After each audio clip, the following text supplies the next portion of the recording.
Okay. When and where were you born? I was born in New Orleans, Louisiana. Was born at 4115 General Ogden Street. Okay. How did your family get to Louisiana? My mother and father were born here in Louisiana, but my grandparents on my mother's side came from Point Lahash, where they were free men of color. And they came because my grandmother cut a white boy in the face who tried to rape her. So they moved to New Orleans. What do you remember about your childhood? Everything. Tell me a little bit more. Like, we lived in a housing project called the Lafitte Project. Mm-hmm. But at that time, living in a housing project was upscale for blacks at that time. Because in the housing project, you had hot and cold running water and indoor bathrooms. Whereas most of the other homes for blacks had outdoor privileges. They had indoor water, but no hot water heaters. They had to heat the water on the stove and pour it in the tub to take a bath. We didn't have that. We had indoor plumbing. Did your parents discuss race or racism with you? Yes. What did they say? Well, it was a part of everyday life at that time. Mm-hmm. And many of the things that we did had to cross racial lines. For example, my father was the only black man that played golf in my neighborhood. Nobody had ever seen golf before.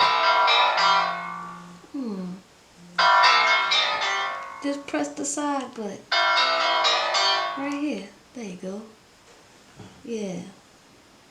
No one had ever seen a black man play golf before. So they called my father Ben Hogan and called me Ben Hogan Jr. because that's the only name they knew that was associated with golf, was a white golfer. Mm-hmm. And while going to the golf course, the police stopped me and my father with the golf bag and asked, where did he get the golf bag? I ought to take it. He said, well, go ahead and take it. He said, but you'll have to answer for it tomorrow. So he didn't take the bag and we went on about our business. But we had many little undertone racial incidents, nothing full blown, because we didn't back up from anything. What interactions did you have with people not of your racial background? Quite a bit. Mm-hmm. Our neighborhoods were primarily mixed. Mm-hmm. There were both black and white people living in our neighborhood.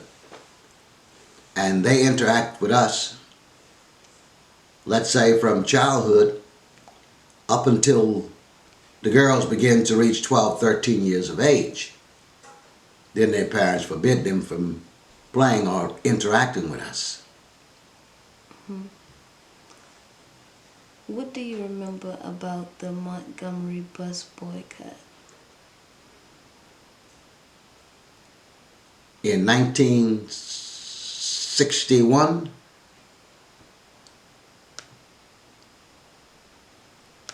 19...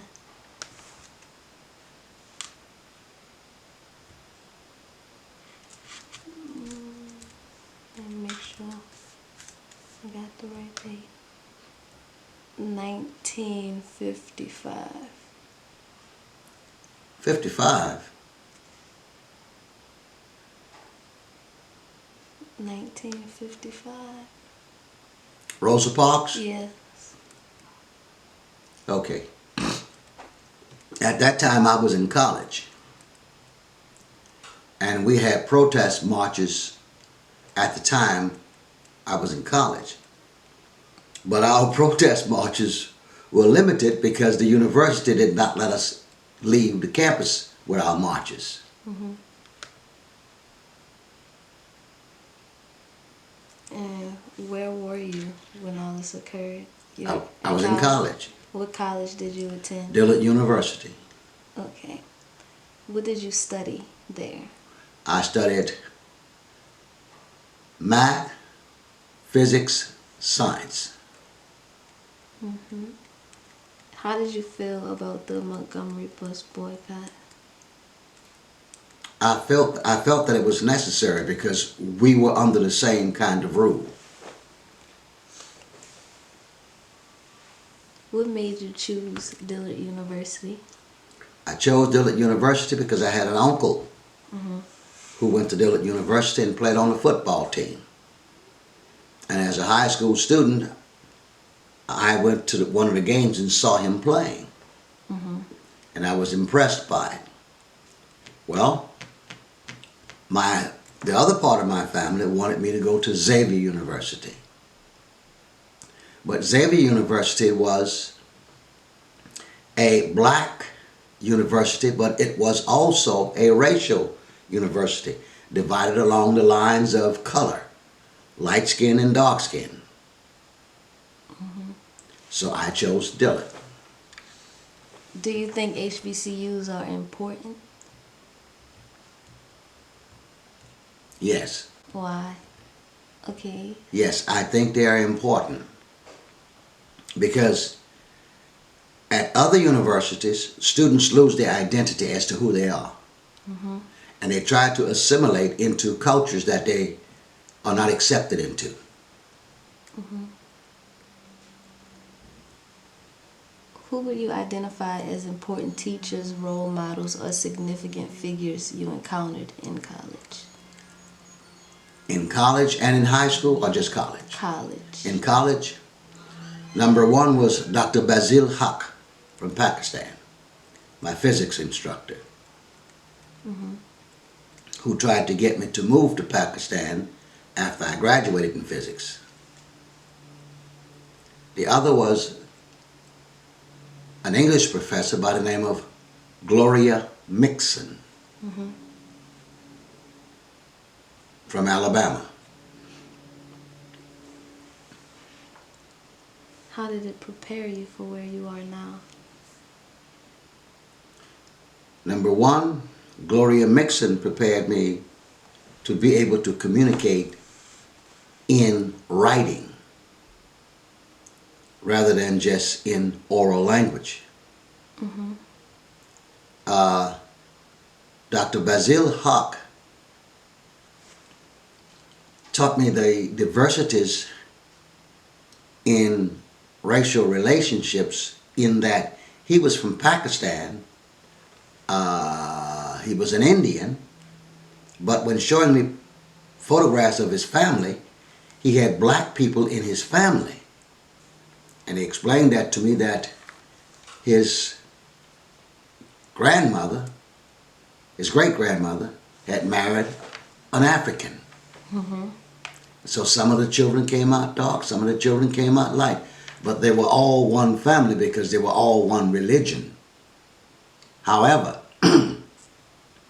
there was a religious divide within their country, Hindu and Muslim. Mm-hmm. The Montgomery bus boycott, since that's our topic, elaborate on that one some more.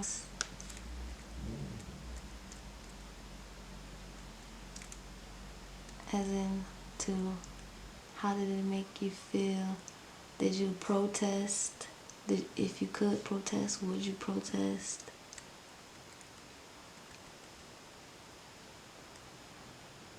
Yes, we did protest. Mm-hmm. But as I said, we protest on campus. The university would not allow us to protest out in the street. Mm-hmm. And at that time, university gave a ruling, and if you violated it, you were kicked out of college. So we couldn't afford to be kicked out. Now, it did carry over into the neighborhoods and in private settings, Mm-hmm. in that blacks were the major riders of the public service bus here. But they had a wooden screen that they would place on the bus for colored only. And you rode behind that screen. So when the colored section would become full, you'd move the screen forward and you would ride there. Well, whites would sit right there by the screen to prevent you from moving it forward. And all the front of the bus would be empty. So the Montgomery boycott emboldened a lot of us, particularly those of us who were not even in college. It emboldened a lot of people who had mediocre jobs or no jobs or day-to-day jobs, that when they got on the bus and a white person was blocking or taking up all those seats, they would get there and take the screen and put it in front of them and take them a seat. Mm-hmm. All right? So that began another kind of silent protest when that began to happen. So when it began to happen, whites was just simply get up and go sit in front of the screen. Mm-hmm. Now all of that was not a part of major boycotts and whatnot. It wasn't reported by the newspaper or television. Do you feel like times how they are now that you starting to see things that you used to see back then? I have long been seeing things that I saw back then, but they were in a subtle manner. Okay? Mm-hmm. When I say in a subtle manner, I went to Kent State University to work on a master's. I had a room. Keep talking. The officials announced in our open setting that there will be no room changes for no reason. If you didn't want to stay in the room where you are, go rent yourself a room across the street. Mm-hmm. Well, I didn't know it was him, and I didn't know why the announcement was made until one of the Jewish participants in the program, who would go with me to eat pizza and drink beer, told me what it was about. Well, there he was, assistant coach at an all-black high school in the city, and wanted to become the head coach of that same school. Mm-hmm. But yet, he couldn't sleep in a room with a black man. Well, the principal of that school and I were friends, and I told him. He demoted him from being assistant coach and didn't hire him again as a coach. He remained as a teacher there, but not as a coach.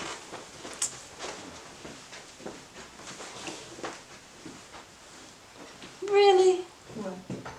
Don't you open that door. Come on.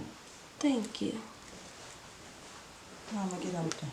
We're at the end of our interview. Wait a minute, Tree Wheel. Interviewing.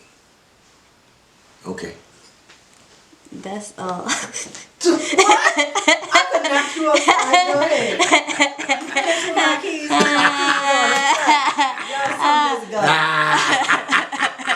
You can't at least put a little score on me. You are in pajamas. Okay, we done. They don't know these pajamas. They know now because I'm not editing this. Thanks.